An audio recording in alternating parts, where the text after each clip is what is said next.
Alright everyone, welcome to another deck tech here on Fab Maniac, and we've got a bit of a spicy one here for you. Recently with Prism leaving the format, everything's all kind of wide open, and that kind of leads to a little bit of experimentation here. So we're bringing Boltyn, Breaker of Dawn, to the fray, and we've got kind of maybe a combo focused build here. We've got a bit of a hybrid as well, but I really want to focus mainly on the combo side of things here. As you can see, I've kind of split the equipment here into sort of 3 different groups, and the main one here is obviously the Centauri Saber build. So the important things to note here is the Courage of Bladehold. Gives you a bit of block, lets you attack with your sabers for free on the combo turn. Gallantry Gold, which gives your sabers a bit of extra pump, so you can give them go again basically. And the Snapdragon Scalers, which lets you start off your combo turn. That all basically lets you do the triple Lumina, like charge your soul, play as many Lumina as you feel like, and or have on hand, I guess, and then just deal them like their whole life total in one turn, depending on how they block and whatnot, I guess, but usually they're dead. And then in the other way, I've included the Raiden as well. So when you want to play Raiden, when you want to just be aggressive and kill people as fast as possible, you've got the Braveforge Braces for the bit of extra block, so you don't have to block with cards from your hand as much. The Tunic lets you play things like your 1-cost charge cards without pitching as well, because Boltyn aggro really needs to have as many cards in hand as possible and tries not to pitch very much at all. And then Raiden being obviously the free attack for 3, and you can give it go again as well. This is just really, really good, really aggressive deck. But the main focus obviously the combo, and then we have a bit of Nulla in here because, you know, Wizard's going to be taking a resurgence now that its worst matchup is Living Legend.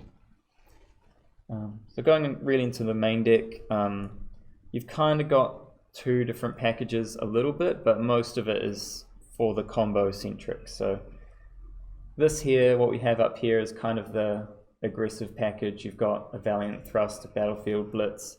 These are kind of just tutor targets. I'll go and talk about Beacon of Victory in a moment, but these 2 cards kind of, you find them when you need a bit of damage or a bit of extra go again or whatnot. And then you've got the attack reaction Courageous Steel Hand. If you've charged, you can give any attack +3 or +2 with the yellow, which is just really, really nice. It can let you pump up your attacks when your opponents don't block, so you can give your cards go again with Boltyn's ability without having to worry about your opponents pumping your attacks for you. We've also got a little bit of anti-aggro here, a little bit of anti-Dromai, some Command and Conquers just for poppers and threatening arsenals and whatnot. These come in certain matchups, like super aggressive decks where you want them to force them to block or threaten their arsenal and things like that. And then we've got just a massive swath of defense reactions here. This is the tankiest deck you can possibly play beyond maybe an Oldhim or I guess a Bravo. All these defense reactions just letting you survive until you can get off your triple Lumina combo. And also things like Fate Foreseen, Sink Below, even that all you got, letting you dig further to try and draw those cards faster. So they kind of help a lot in that. Soul Shield gives you soul, so that helps fuel the combo as well, because you need quite a lot of soul for the combo.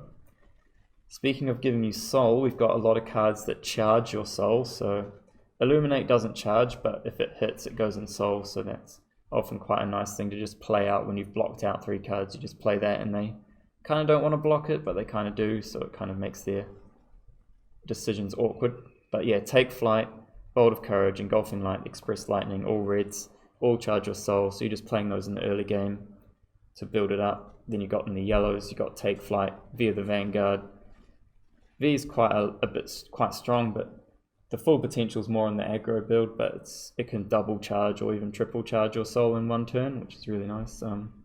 Celestial Cataclysm is kind of the opposite of charging, but it's just a lot of damage on a final turn when you want to use up the last cards in your soul. Bolt of Courage also charges, and Engulfing Light charges and goes in your soul if it hits, so that's definitely useful. I was wondering whether I wanted to have more Bolt of Courage than Engulfing Light, because Bolt of Courage, when it hits, it draws a card, but building up soul's quite important, so perhaps Engulfing Light could go up more numbers. And then we've got a small amount of blues here, but we don't really need heaps of resources in this deck, so we've just got more blues that charge, basically. And then we've got a couple of epots just to give you some extra reach, less pitching necessary. You don't really want to pitch cards too much in this deck, so having an epot in play to set up for a kill turn is really good. And it's insurance against wizards, thank you, Mine. If you're going and like trying to overstretch and trying to kill a wizard and they might want to try and kill you back, you at least have an energy potion on the reserve to try and survive. But here we have the main draw to this deck, which is the Luminaire Ascension. So if you've charged this turn, you can play it, and you can attack an additional time with each of your weapons. So say you have charged this turn, I don't know, you've played literally anything, I guess a Bolt of Courage, say, and then you would Snapdragons it, give it go again, because your opponent's probably not going to block it. And then you slam down 1, 2, 3 Luminars, whatever you have on hand at the time. I guess 3 is often quite lethal, but 2 is usually enough. And then you would break Courage of Bladehold, make your Centauri Sabers free to attack with, and then you break Gallantry Gold, which gives your weapons +1 until end of turn, so that's just free buff. So they'll be greater power than their base, so Boltyn will be able to give them go again, even if your opponent doesn't block with the attack action.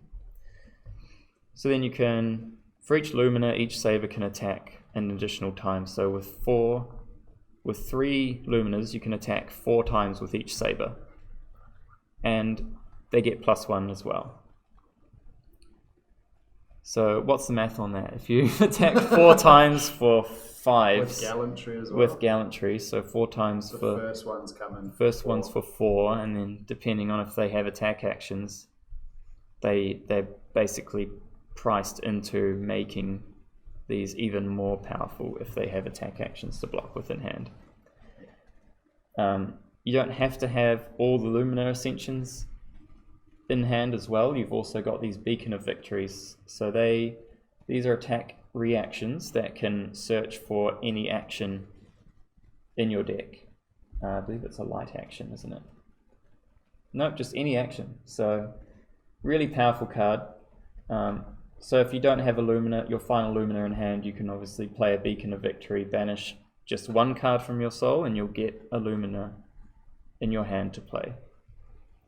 So you basically essentially got 6 of each of your combo cards.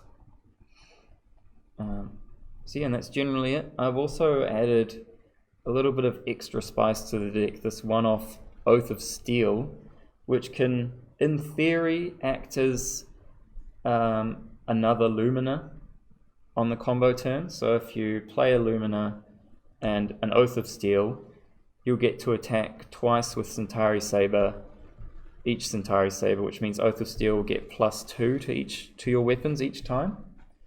So basically, if the first combo doesn't kill your opponent, you can have 1 Lumina left over, and you can Oath of Steel again, and the first Centauri will attack for 4 straight up, and then the second time it attacks, it'll be attacking for 5.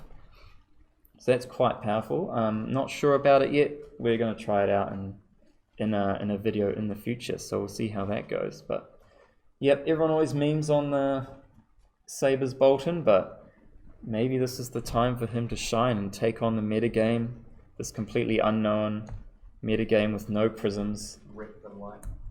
Yeah, someone's got to represent the light now that Prism's taken the LL. We can't fall into the shadows. No.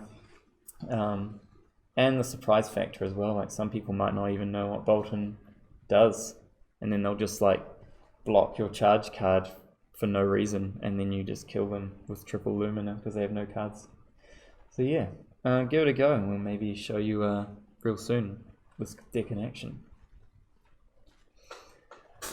Oh, before I forget, like and subscribe.